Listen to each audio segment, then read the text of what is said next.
Efésios capítulo 3.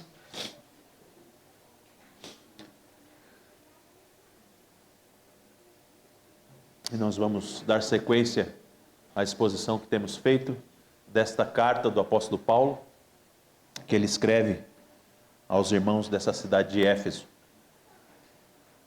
E nós temos visto até agora a alegria do apóstolo Paulo em bendizer o Senhor, porque nele nós temos uma nova identidade, e nele eu digo o Deus Trino, Pai, Filho e Espírito. Nós temos uma nova identidade, nós que por natureza éramos filhos da ira, nos tornamos amigos de Deus, nos tornamos filhos de Deus, herdeiros com os judeus. E nisso então nós não somos simplesmente novos indivíduos, novos homens e mulheres, mas somos uma nova sociedade em Deus.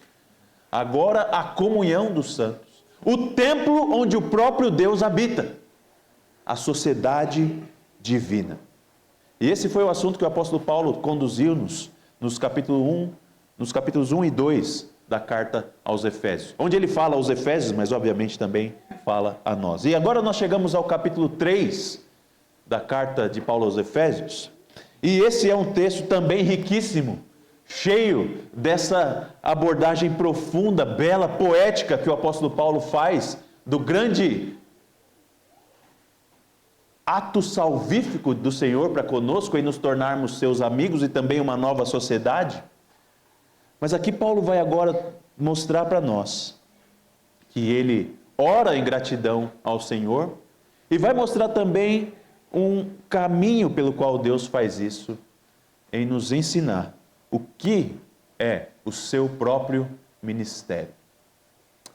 Esse é um texto, capítulo 3 de Efésios, que se você não prestar muito bem atenção, se você não ler com muita calma, você vai ficar confuso.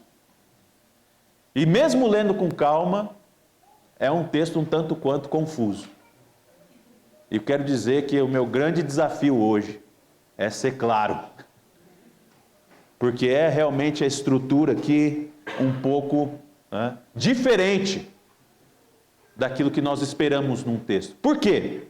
Porque o que está acontecendo aqui no capítulo 3 é uma reação de Paulo àquilo que ele ensinou nos capítulos 1 e 2, mas que nessa reação dele, ele para fazer um parêntese, ele para mudar um pouquinho de assunto.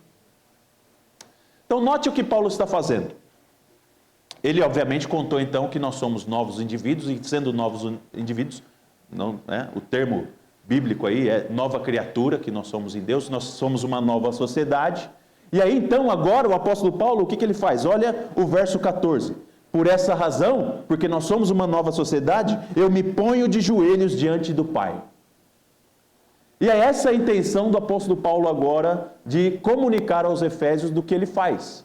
E ele diz: porque nós somos uma nova sociedade, eu me ponho de joelhos diante do Pai. É isso que o apóstolo Paulo quer tratar como assunto. Mas antes dele dizer isso, ele faz um parênteses, ele dá uma mudada. Note então como o verso 1 e o verso 14, eles estão ligados. Ele vai dizer no verso 14, por essa razão, e no verso 1 também, por essa razão, eu, Paulo, prisioneiro de Cristo Jesus, por amor de vocês, os gentios, e aí a conexão com o verso 14, me ponho de joelhos diante do Pai. É isso que ele vai dizer. Esse é o movimento natural da reação de Paulo ao dizer aos Efésios aquilo que Deus tem feito. O que ele faz? Por essa razão, porque Deus nos faz novas criaturas, e como novas criaturas somos uma nova sociedade, eu me ponho de joelho em oração. Mas entre o verso 1 e o verso 14, Paulo dá uma guinada e muda um pouquinho de assunto para fazer uma afirmação importante para os Efésios. Para lembrá-los de quem ele é e daquilo que Deus tem realizado através da vida dele e dos seus santos apóstolos. É por isso que você tem esse travessãozinho aí no final do verso 1, porque ele vai indicar esse parêntese que Paulo está criando. Esse assunto diferente que Paulo vai tratar, para depois voltar na sua reação à nova sociedade que somos em Cristo. E qual é esse assunto então? Antes de nós lidarmos com ele, eu quero só brevemente lidar com a apresentação que Paulo faz de si mesmo no verso 1, que ela é espetacular. se você tem lido o livro de Efésios, se você tem acompanhado a nossa exposição aqui do livro de Efésios, essa condição que o apóstolo Paulo apresenta de si mesmo não faz nenhum sentido com o tom de que ele tem escrito aos Efésios. Porque Paulo, quando escreve aos Efésios, é um homem exultante, celebrante, festejante, alegre. Ele está bendizendo ao Senhor. Bendito seja o Deus e Pai. Bendito seja o Filho e o Espírito Santo. Coisa sensacional, porque a obra desse Deus, que é único, um em essência, três em pessoa, nos faz nova criatura e uma nova sociedade. E Paulo está exultando nisso. Mas quando chega no capítulo 3, olha o que ele diz a respeito de si mesmo.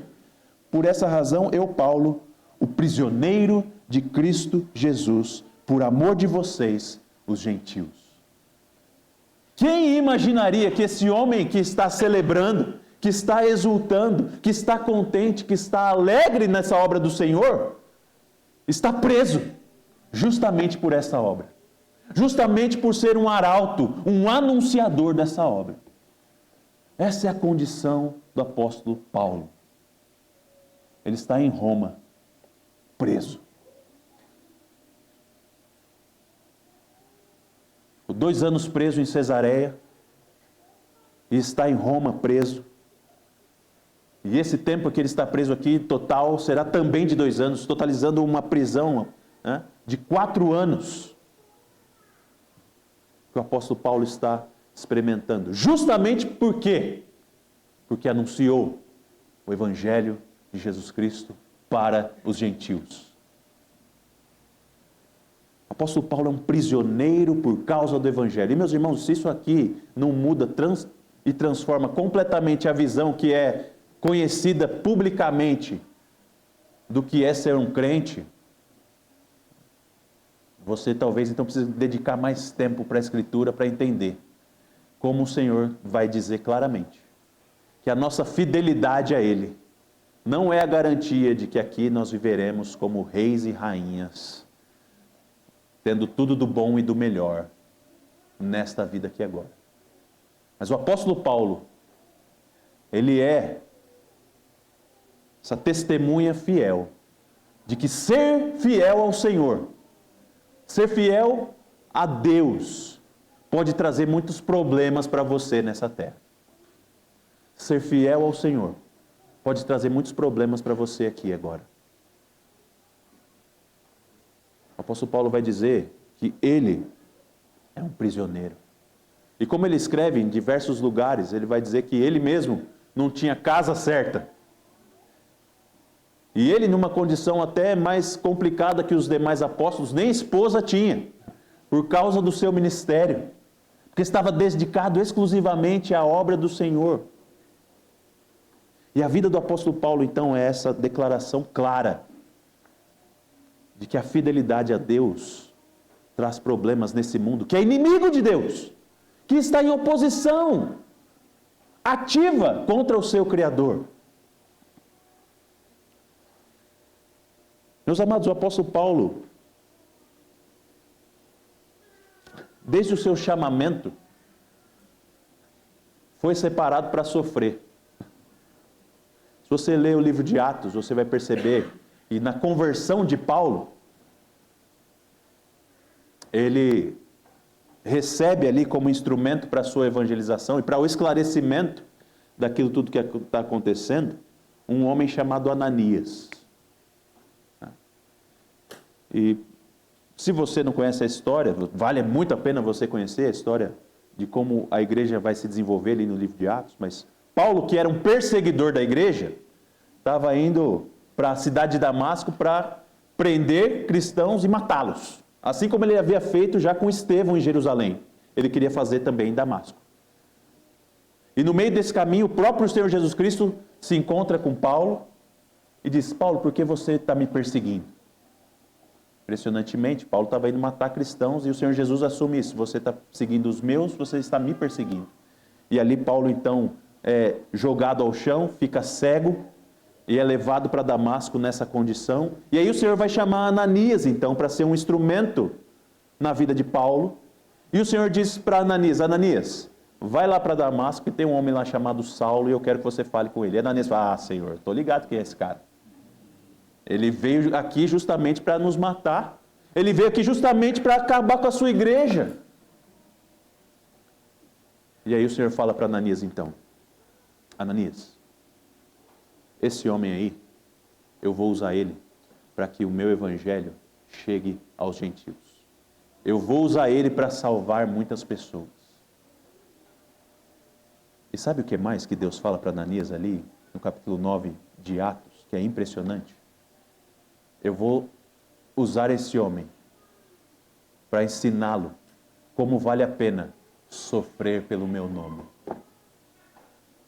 Que coisa impressionante. Eu vou ensinar a ele que vale a pena sofrer pelo meu nome. Não vale a pena sofrer se você é ladrão. Não vale a pena sofrer se você é adúltero. Não vale a pena sofrer se você é avarento. Não vale a pena sofrer se você é hipócrita. Não vale a pena sofrer se você é o inimigo de Deus. Mas pelo nome de Deus, vale a pena sofrer. Pelo nome do Senhor, vale a pena ser preso. E pelo nome do Senhor, vale a pena morrer. E Paulo é essa testemunha clara daquilo que o próprio Cristo nos ensina. Ele mesmo entrega a sua vida por nós. E agora demanda que nós também tomemos a cruz, nossa cruz, e nos entreguemos a nossa vida completamente a Ele. Dizendo, por Cristo, vale a pena qualquer dor e aflição que esse mundo possa colocar sobre mim. E o apóstolo Paulo está nessa condição. Eu sou um prisioneiro de Cristo. Por causa de vocês e por amor de vocês, os gentios. Eu estou aqui justamente para anunciar para vocês. Eu falei na semana passada, algumas semanas atrás, no culto da noite, né, de como Paulo foi preso justamente porque os judeus acharam que ele tinha entrado com um gentio no templo. Em Atos 20 é isso que acontece. Os judeus acharam que ele entrou com um gentio no templo e falaram, esse cara está transgredindo, está fazendo algo muito errado aqui ao trazer imundícia para o nosso templo, blasfemando, fazendo aqui sacrilégios. Não vamos prendê-lo. Ou seja, o apóstolo Paulo era abertamente alguém que andava e tinha amizade com gentios. E é essa condição que traz para ele essa prisão. Porque Paulo tem claro na sua mente, eu sou uma nova criatura, parte de uma nova sociedade. Com os meus irmãos também gentios. Mas esse é só o verso 1. Quero lidar com vocês nessa primeira parte da volta que o apóstolo Paulo vai dar, desse parêntese que ele cria, nessa manhã, do verso 2 ao verso 5. Onde ele diz o seguinte: se é que vocês ouviram falar a respeito da dispensação da graça de Deus, a mim confiada, em favor de vocês. Pois, segundo uma revelação, me foi dado a conhecer o mistério, conforme escrevi há pouco, resumidamente. Ao lerem o que escrevi, poderão entender a minha compreensão do mistério de Cristo, o qual em outras gerações não foi dado a conhecer aos filhos dos homens, como agora foi revelado aos seus santos apóstolos e profetas pelo Espírito. O apóstolo Paulo, então, ele vai fazer essa digressão para falar aos Efésios daquilo que Deus está realizando através dele mesmo e dizer o que ele sabe a respeito de si e do seu ministério. E dizer até mesmo que os Efésios também sabem disso. Essa frase que é traduzida em português aí, no começo do verso 2, se é que vocês ouviram falar, Paulo está falando isso de uma certa forma aqui para nós em português, é retórica. Porque o texto grego, ele enfatiza que Paulo tem ele assume essa realidade. Vocês sabem. Vocês sabem o que é que está acontecendo. Vocês sabem o que eu ensinei a vocês. Eu estive aí em Éfeso por muito tempo. E ensinei presencialmente para vocês aquilo que recebi do Senhor. Então vocês sabem, vocês ouviram a respeito dessa realidade. De quem eu sou e do que Deus faz através de mim, por meio de mim. Então Paulo está dizendo isso, chamando os Efésios para considerar essa realidade. Eu sou um prisioneiro, de Cristo por causa de vocês, por causa do Evangelho, por causa do anúncio que eu faço da obra do Senhor. E como vocês sabem disso, quero lembrá-los agora, né, do que é essa realidade. Essa realidade que vocês conhecem, como diz o verso 2. Eu estive aí e anunciei a vocês, e é uma realidade então que Deus confiou a mim. E esse é um ponto aqui, irmãos, muito impressionante, que nesse trecho o apóstolo Paulo vai deixar muito claro. Que ele sabe que ele é um instrumento do Senhor para completar a revelação da obra redentora de Deus. Mais uma vez, note isso porque isso é importante. Paulo sabe que ele é um instrumento do Senhor para completar a obra reveladora, ou a revelação da obra redentora do Senhor para com o seu povo. Agora de manhã eu estava falando ali na classe de novos membros, né, e pela providência precisei usar a mesma ilustração que vou usar aqui agora com vocês. A revelação do Senhor, ela é progressiva. Ela é progressiva. E o Senhor, então, Ele nos dá, né, como que velas que vão dando mais visão para nós das coisas, até que Ele completa essa revelação. Então imagina essa sala aqui completamente escura, fechada, de noite. Imagina que você chega aqui, você nunca entrou aqui. Você não conhece esse lugar. E alguém trouxe você até ali ao final da escada ou no elevador, abriu o elevador e falou, agora você entra aí para você ver o que tem lá dentro. Está tudo escuro, você não conhece nada, você não consegue enxergar nada, é o breu total. Está pior que o seu Vitor, lá com o olho dele, com as cataratas, né, seu Vitor? Que não conseguia enxergar nada. Completamente sem perceber. E aí, então, você vem com um pacote de velas. E ali na porta você tem também um fósforo, um isqueiro, e você acende uma primeira vela. E ali então você já percebe que, opa, esse aqui é um ambiente que tem uma porta de madeira, né, e a minha esquerda tem um negócio aqui, um climatizador, e você já percebe então algumas coisas que estão bem próximas com aquela vela. E você vê então acendendo essas velas à medida que você vai progredindo na sala, e você vai então tendo percepções das coisas que estão nessa sala. Você percebe que logo que tem umas cadeiras pretas, tem ali um bebedouro, tem ventiladores, tem umas janelas aqui, está escuro, mas tem janelas. Aí você vai avançando, você percebe, o chão é cinza, as paredes são brancas. Conforme você vai acendendo essas velas, essas coisas vão ficando mais claras e mais evidentes. Até que o troll que trouxe você para essa sala aqui, a pessoa que fez você nesse lugar, ele está lá embaixo, ele liga o disjuntor e volta a luz elétrica, e agora a luz acende e você consegue ver tudo. Tudo sem nenhuma dificuldade. E aí fica tudo então perfeito. Se você tem a sua visão funcionando, você vai conseguir então ver todos os detalhes dessa realidade do que é isso aqui. Então não é que essas coisas não existiam, não é que essas coisas não estavam aqui, mas elas estavam fechadas, elas estavam escondidas para a sua visão. E a revelação do Senhor então é esse descortinar das realidades divinas, ou seja, quem Deus é, e também um descortinar da obra do Senhor em relação aos homens, porque mostra também quem os homens são. E como os homens podem então se relacionar com Deus.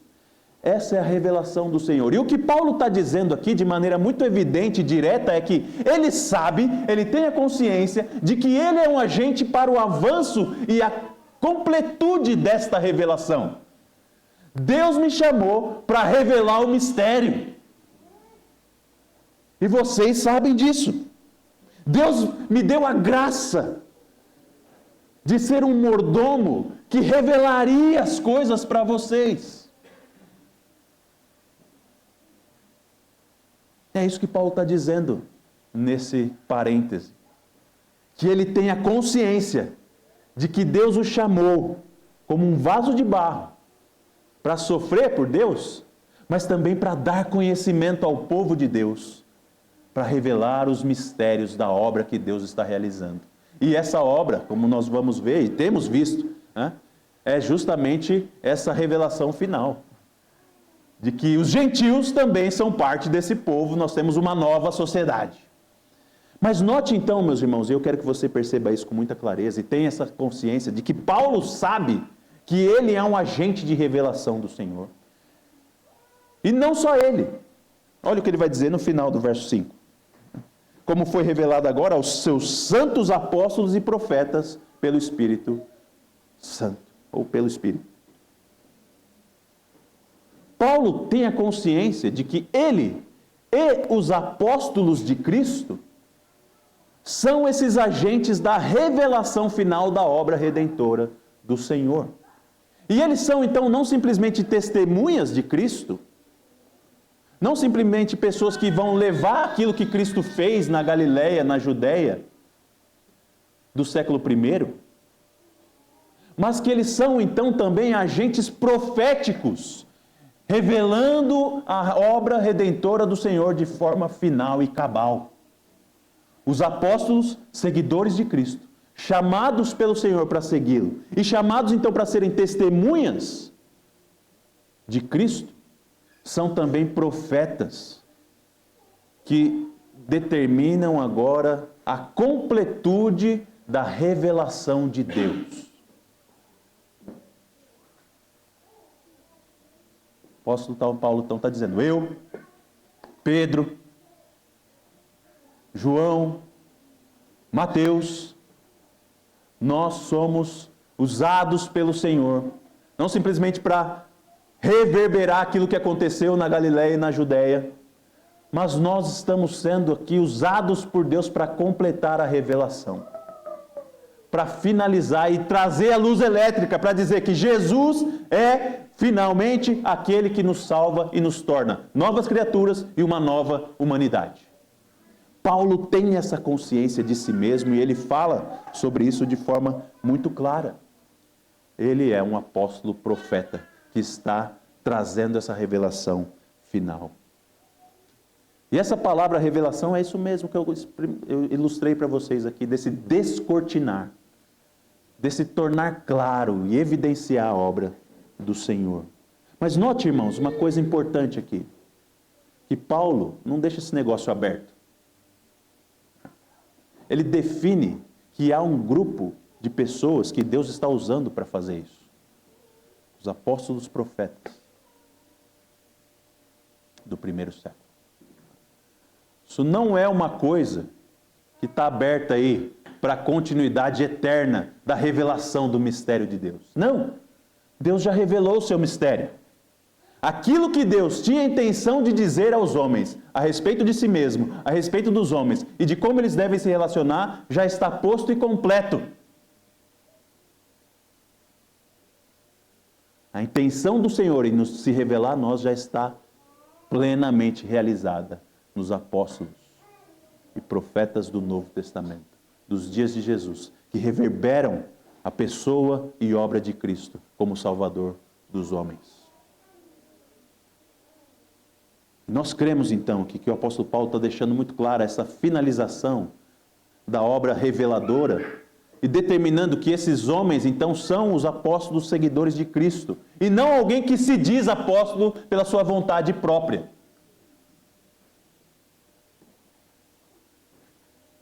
Porque acha que recebeu uma palavra do Espírito Santo, acha que recebeu uma palavra de Deus. E aí vem e diz, o apóstolo Paulo está dizendo aqui muito claramente que ele foi chamado por Deus para essa obra não é dele mesmo, ela vem do alto. Esse mistério aqui, não foi aqui Paulo chegou sozinho para interpretar e ele concluiu isso tudo e agora ele está dizendo da cabeça e da vontade dele, não. Foi o próprio Deus quem agiu, é o Espírito Santo que concede isso aos apóstolos e profetas.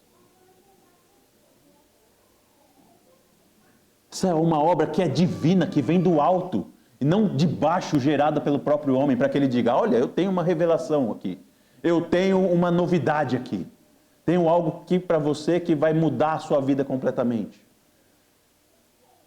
Infelizmente nós temos visto muitas pessoas que estão se colocando nessa mesma condição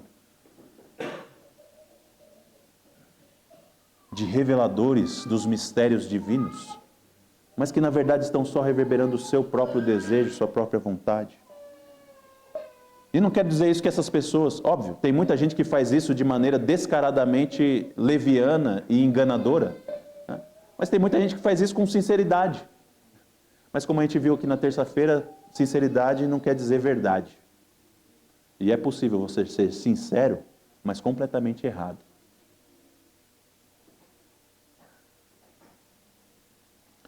E é por isso que o Senhor Jesus Cristo vai terminar o Sermão do Monte dizendo isso.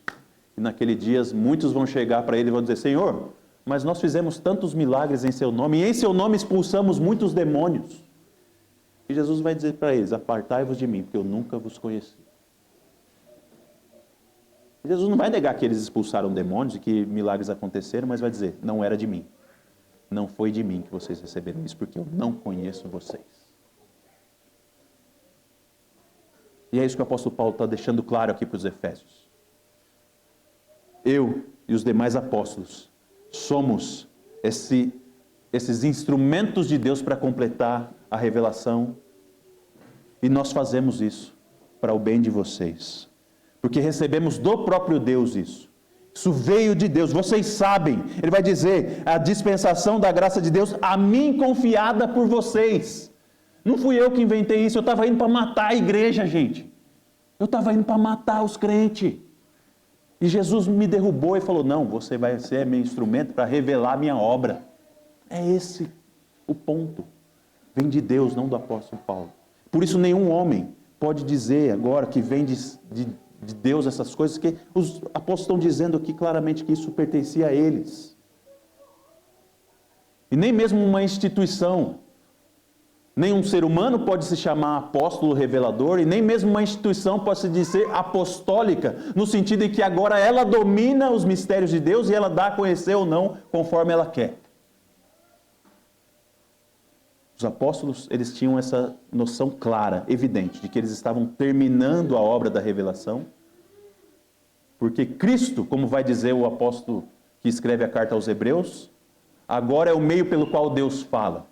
No passado, Deus havia falado aos pais, pelos profetas, mas agora Ele fala em Jesus. E é aí que termina. Não tem mais o que falar depois de Jesus. Não tem mais o que falar depois disso. Acabou! É Jesus e ponto. O que você precisa conhecer, então, é Jesus. Conhecendo Jesus, você vai saber com quem que você deve casar, com quem que você vai trabalhar. Não precisa de um revelador especial, com um mistério para falar isso para você.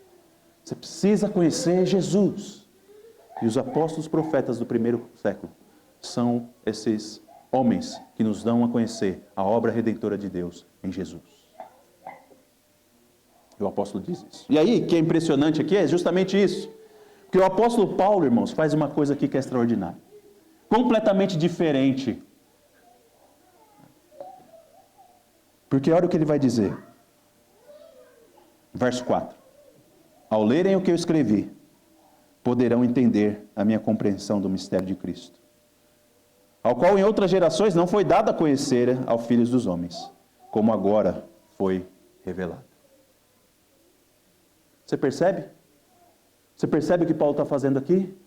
Ele está dizendo: porque nos foi concedido aos apóstolos e profetas essa revelação, você pode conhecer. Isso não é algo então que pertence a um grupinho seleto, algumas pessoas muito especiais. Não. Mas eu estou aqui justamente para que você conheça. Conheça a Cristo. Conheça a obra redentora do Senhor. Se achegue a Deus e a revelação que Ele faz de si mesmo e de quem você é e de como você pode se relacionar com Ele. Vocês poderão entender pelo poder do Espírito Santo também. Chegue-se a Cristo. Vá investigar. Por isso, meus irmãos, não tenham medo de investigar a verdade. Não tenham medo de ir atrás. de fazer perguntas, de buscar, porque a verdade se impõe sempre. Não tenham medo de ninguém que faça perguntas a vocês. Busque as respostas finais e reais. Não pare no meio do caminho. O problema das pessoas é que elas começam a fazer pergunta e param no meio do caminho.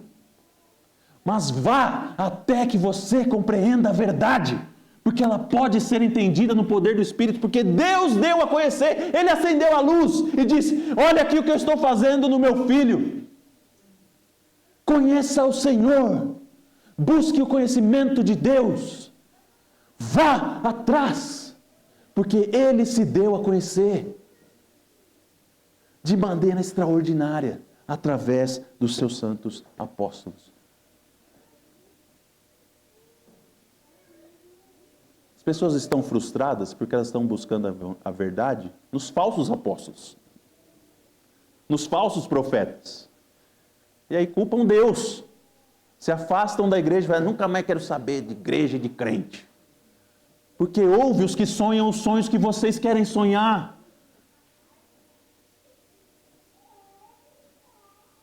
Mas quando a gente busca a verdade nos liberta. E a verdade é o Senhor Jesus. E aqueles que mostram o caminho do que Cristo realiza. Uma pessoa unida, humana e divina. E como Redentor que se entrega para salvar pecadores.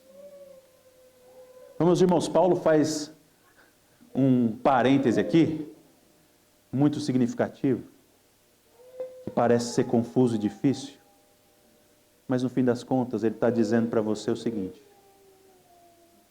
Deus se deu a conhecer, busque conhecimento do Senhor, porque vocês sabem que Deus fala, busquem a voz do Senhor, porque vocês sabem que Deus se manifestou, busquem a voz do Senhor, ouçam a voz do Senhor, até que vocês entendam. Até que vocês entendam essa realidade plena. De que Deus faz novas criaturas e os forma numa nova sociedade.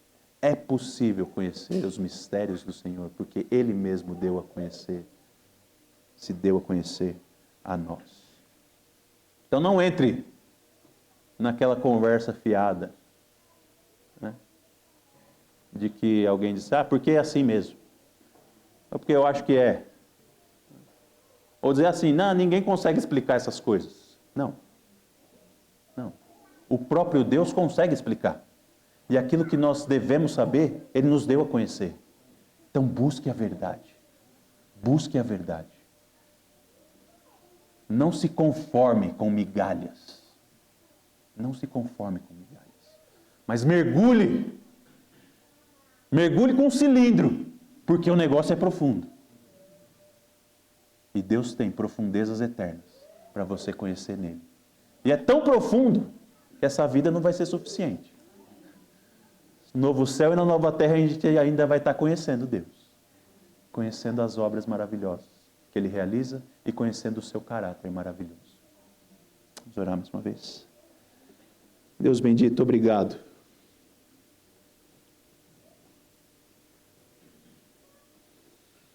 Obrigado, Senhor. O Senhor nos buscou. Depois da nossa transgressão, a gente foi se esconder. Esconder atrás da moita com uma roupa de folha, tudo perdido, achando que era possível se esconder daquele que é onipresente. Mas o Senhor veio atrás de nós. Perguntou: Adão, cadê você? Quem te falou que você estava nu, Adão? Quem te falou que você me desobedeceu, Adão? O Senhor sabia que Adão tinha desobedecido. E o Senhor foi atrás dele. E o Senhor tem vindo atrás de nós com revelação de Cristo. E nós te bendizemos, gratos em nosso coração por isso. Te louvamos, Senhor, porque o Senhor tem revelado a realidade da tua santidade. O Senhor tem revelado a realidade da sua justiça, a verdade da retidão do Senhor. mas o Senhor também tem revelado a tua graça, a tua misericórdia, que concedeu o seu próprio Filho para que todo aquele que nele crê não pereça, mas tenha a vida eterna. Obrigado por essa revelação plena que nós temos. Senhor, nos concede a fome pela tua verdade. Nos concede o anseio pela palavra do Senhor. Assim como a corça anseia pelas águas, nós também busquemos a tua palavra. E que a nossa alegria, o nosso desejo, o nosso prazer esteja em conhecer ao Senhor de maneira profunda, de maneira plena, dentro daquilo que nós podemos conhecer aqui. E que nós não estejamos, então, saciados com migalhas, satisfeitos com coisas poucas, muito menos com o pecado, mas que nós achemos e busquemos a satisfação que só existe no relacionamento que temos contigo por meio de Cristo. Pai, que o teu Santo Espírito se mova em nós e que haja em nós poderosamente, para nós desejarmos mais de Ti, mais de Ti, mais de Ti. Concede isso ao teu povo, é o que nós pedimos em Jesus.